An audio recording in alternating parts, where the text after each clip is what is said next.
Hello, this is Jack Calvin Rogers III at South Seattle Community College. This is Video Lab 2, and the title of this video is Conservation and Loss of Momentum in a Virtual Environment. The class that this lab video is being done for is Physics 114. The professor is Dr. Azita Esfadi. The lab was actually done on the 7th of May 2019. In this lab video, we will explore the relationship between elastic and inelastic conditions in regards to the rule of conservation of momentum. The rule of conservation of momentum states that the total initial momentum is equal to the total final momentum in the absence of impulse, or change of pulse equals force times the change of time. This means that the initial momentum is equal to the final momentum if there's no net force. This will prove that there's no net force adding or subtracting kinetic energy, and therefore that any loss of kinetic energy is a transformation of kinetic energy into another type of energy. The purpose of this video is to explore the relationship between elastic and inelastic collisions and the change of kinetic energy, or KE. Here's the method. First, we will show before and after stills of a virtual lab that we did on the 7th of May, showing collision between two objects or balls. Then, using raw data gathered, we will refine the information gathered into tables, and then using those tables, we will use uh, force and time bar graphs, and we'll determine a conclusion. So here we have the still image of a before for the first collision, which is going to be in an elastic environment. So here we can see in the simulation that the elasticity is 100%. The mass of both objects or balls and the initial velocity of both balls.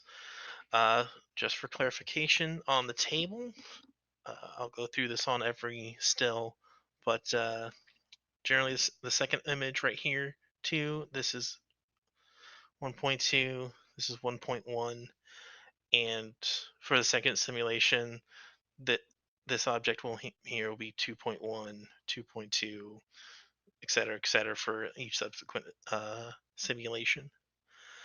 So again, we see that these both have a collision point probably about right here because of the direction of travel. 1.2 is moving from right to left. 1.1 is moving from left to right. And here is the after still. So the collision again happened right about there. 1.2 is now traveling in the opposite direction, and 1.1 is now traveling in the opposite direction of its initial path of travel. There is no change in mass. There's no change in elasticity. However, we saw a change in velocity at even just 0.68 seconds in. So I'm going to go back to the first slide so you can get a quick comparison. So object 1.1 had an initial speed of 1.5. Object 1.2 had an initial velocity of negative 1.8. And as you can see here, they just swapped with each other. So object 1.1 is now going negative 1.8. Object 1.2 is now has a velocity of 1.5. And here's the line graph for this is a force time graph for both objects. So object 1.2 is the red line, object 1.1 is the blue line. We can see here the point of of collision, and here we can have the pulse of both objects, and here's again the pulse of both objects. So what all this is showing is the pulse of both objects literally just swapped. All right, there's no loss of impulse. So P initial is equal to P final. Okay. Here's the second collision. This is happening in an elastic environment, 100% right here. Here's the mass of both objects. Here's the initial velocity of both objects. The object 2.2 is has 0 velocity, and it has no direction of travel right now. And object 2.1 has initial velocity of 1.3, and it's moving from left to right. And in 0.82 seconds, we again have 100% elasticity. This is an elastic environment. The mass of the two objects has not changed. However, the velocity has changed. Again, like the previous time, I'm going to switch to the before photo and the after, so you can compare the two. So here we have 2.1's initial velocity is 1.3, 2.2 is 0. After the collision, 2.1's is negative 0.433. 2.2 object 2.2's is 0.867. And here's the line graph again showing that there's no net force on the objects. There's no net gain of any momentum or any kinetic energy. Here is the pulse of both objects. And as we can see, there is no net gain. So P initial, there's no net gain and there's no net loss. So P initial is equal to P final. That means that there is no net force from coming from anywhere. Here is now we have the inelastic collisions right here. So elasticity is 0%. Here's the mass of both objects. Here's the velocity, initial velocity of both objects. Here is 3.2 traveling from right to left, and here's 3.1 traveling from left to right. And here is the post-collision still. So the collision happened, and in 0.79 seconds, mass has not changed. Velocity, however, has changed. And there's actually a net, and as we're going to see in a moment, there's going to be no loss of pulse. So again, we have pulse here, pulse here. Unfortunately, I had a slight problem with getting the graph to extend. However, it's going to be very similar to all the other ones. Basically, the pulse is going to just flip. So your P initial is going to be equal to P final. There's no net force from anywhere that's acting on the balls before or after the collision. And here is the force simulation. Again, this collision is non-elastic. There's the mass of both objects. Here's the initial velocity of both objects. Object 4.2 right here it is not moving anywhere. It's just strictly here chilling out right there on the right. And object 4.1 is moving from left to right. And here is post collision.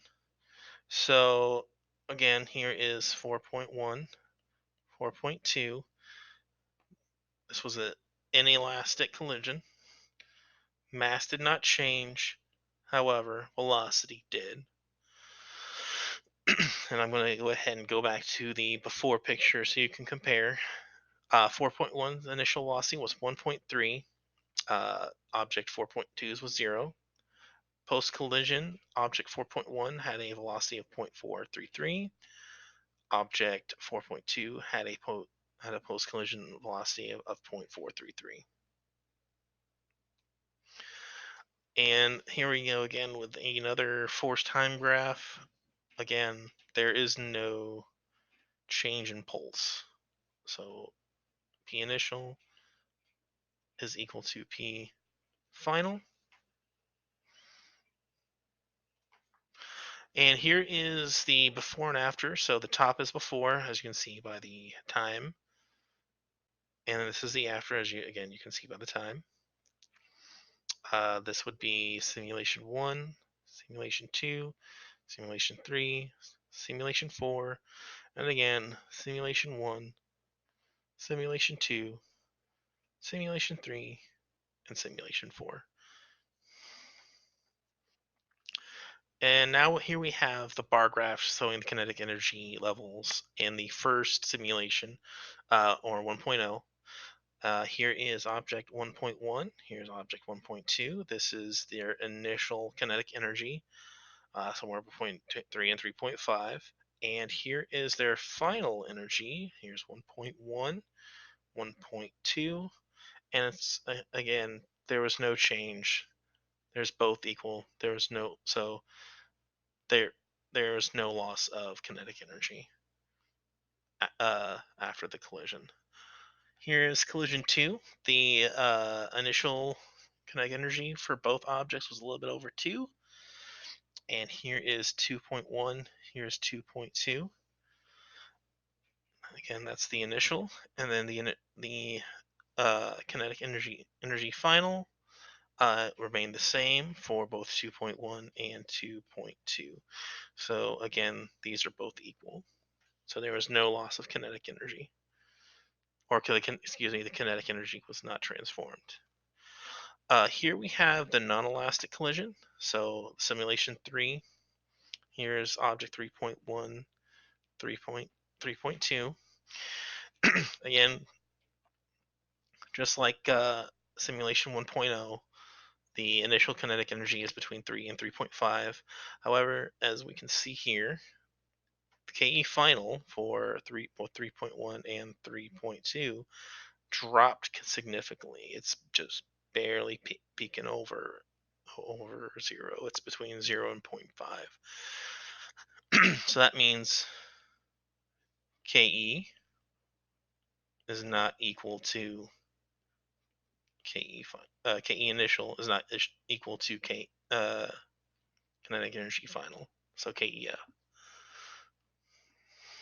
And here is the force simulation. Again, this is a non-elastic collision.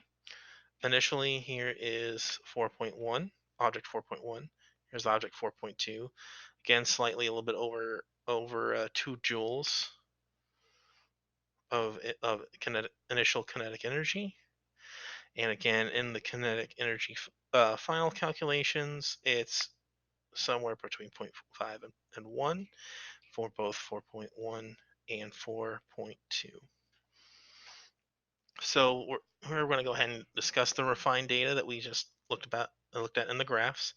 The line graphs show that there was no net force in the collisions. So the initial impulse was equal to the final pulse in every single simulation. So that means that there was no outside force that had any influence on any of the on either of the objects that were in the simulations. The bar graphs showed the total amount of kinetic energy before and after the collision. Since there's a loss of kinetic energy in the inelastic collisions, we can assume that the kinetic energy is just simply transformed into another type of energy that's not monitored or simulated in the program. Conversely, that also since there is no loss of kinetic energy in the elastic simulations, there's no transformation of energy. Kinetic energy is preserved. Conclusion. In this lab presentation, we viewed before and after pictures featuring two objects colliding in various configurations, specifically weight configurations and environments, and specifically with elastic collisions and inelastic collisions. We use the data gathered and put that data into a graph form and table form. Any potential errors made were from improper use of the equipment that I have and the limitations of the simulation that was used. The goal of showing kinetic energy being either preserved or lost, preserved or lost depending on the elasticity of the collision environment was made. And all findings reflect the law of physics. And as on the final slide, here is the link to the simulation right here.